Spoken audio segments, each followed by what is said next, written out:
विकास मोरे यांच्या आम्ही शेतावर गेलो होतो तिथं. मंगू नावाचा रोग म्हणतात, ते मंगू झालेत फळं. बरोबर आहे, ते बरोबर. माइट्स म्हणजे हा, कोळ्यानीच हे होतात ते. लाल कोळीचा. तर तिथं नव्हता त्याच्यामध्ये, हा, परंतु बाकीचे काय आम्ही बागा पाहिल्या. हो, त्याचा मी व्हिडिओ पण केलेला, तुम्हाला स्क्रीनवर मी दाखवतो तो व्हिडिओ. हो. एकदम सगळ्यात जास्त प्रमाण बॉर्डरला होतं हा, त्याचं. हा, हा. आणि पूर्ण काळपट झाली होती ती. कोळीच आहे ना ते हो, प्रकार. कोळी. मग आता ही शेतकऱ्यांनी काळजी कधी घ्यायला पाहिजे कोळी? काळजी घेणं ऑगस्ट सप्टेंबर हा कोळीचा प्रादुर्भाव असण्याचा जास्त आहे. हम्म, सप्टेंबरमध्ये तापमान वाढायला सुरुवात होते आणि त्याच वेळी आर्द्रता 70-75% असते. हम्म, म्हणजे तापमान आणि आर्द्रता हम्म, हे दोन्ही सगळ्यात महत्वाच्या बाबी हम्म. ह्या कोळीला पोषक वातावरण देतात. आता आपण हे जरी गृहीत धरलं की वातावरणच त्याला पोषक आहे, पण त्यापेक्षा सुद्धा आजकाल शेतकरी मोसंबीमध्ये फार मोठ्या प्रमाणात विडीसाईडचा वापर करतात. हा, विकास मोरेनं विडीसाईड बंद केलेलं आहे. बंद करा. त्यानं सरळ ब्रश कटर मारणं आणि त्याचा फायदा ग्रीन मॅन्युरिंग म्हणून करणं. हा, पण शेतकरी विडीसाईडचा वापर करून विडीसाईड हे मायटीसाईडला पोषक आहे. आता ज्यावेळी तुम्ही विडीसाईड मारता ना, ते मायटीसाईडला पोषक आहे. बरं. याची एक कमिटी, मी त्या कमिटीमध्ये होतो, राहुरी कृषी विद्यापीठ आणि अकोला कृषी विद्यापीठ. मग आता मायटीसाईड काय झालं की विडीसाईड वापरणाऱ्या शेतकऱ्यात तुम्हाला वर्षभर माईट्स दिसेल. बापरे. हे एक महत्वाचं कारण फार हे मोठा पुढे आलेलं आहे. फार अतिशय मोठा संदेश आहे. यस यस हे फार महत्वाचं आहे. आणि हा प्रश्न मला तत्कालीन कृषी सचिव डवले साहेबांनी विचारला होता. त्यावेळी आम्ही हे निष्कर्ष त्यांना दिलेले आहेत. त्यामुळं शेतकऱ्यांना विडीसाईडचा वापर न करता ब्रश कटरनं जे काही गवत आहे ते जमिनीमध्ये पडू द्यावं.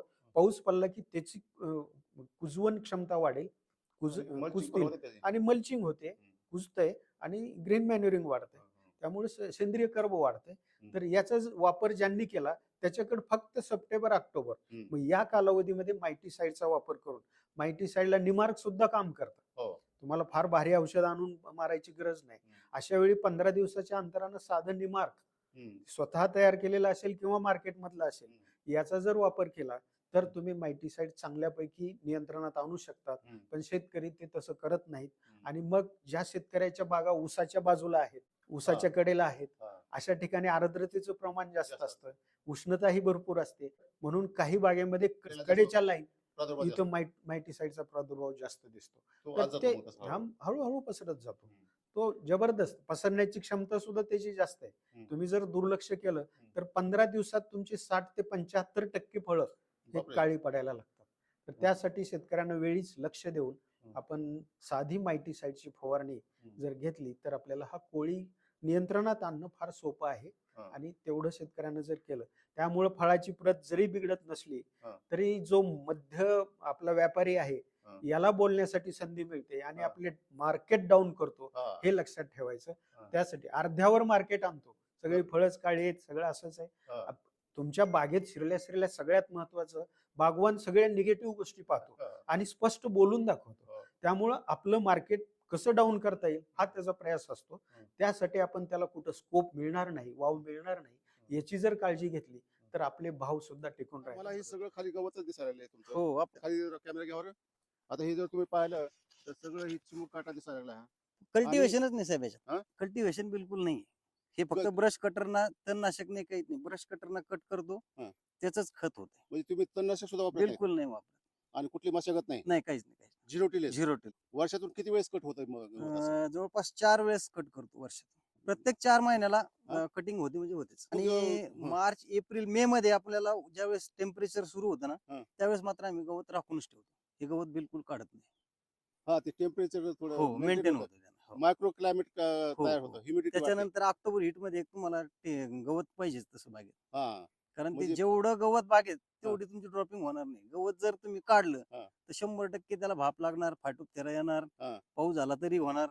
त्यामुळे आम्ही हे बिलकुल तशा परिस्थितीत काढतो. तुमची जी बाग आहे, इथं कधीपासून तुम्ही कुठलंही म्हणजे खुरपं चालवलं नाही? म्हणजे कम्प्लीट 6 वर्ष होऊन गेले.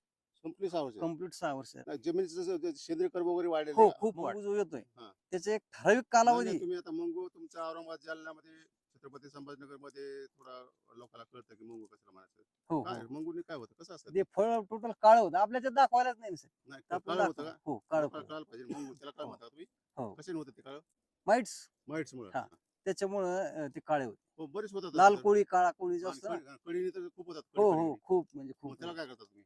त्याच्यासाठी आपण काय करतो, ज्यावेळेस खताचा ढोस भरतो, हा. एकरी 10 किलो सल्फर हे जमिनीतूनच देतो. बरं.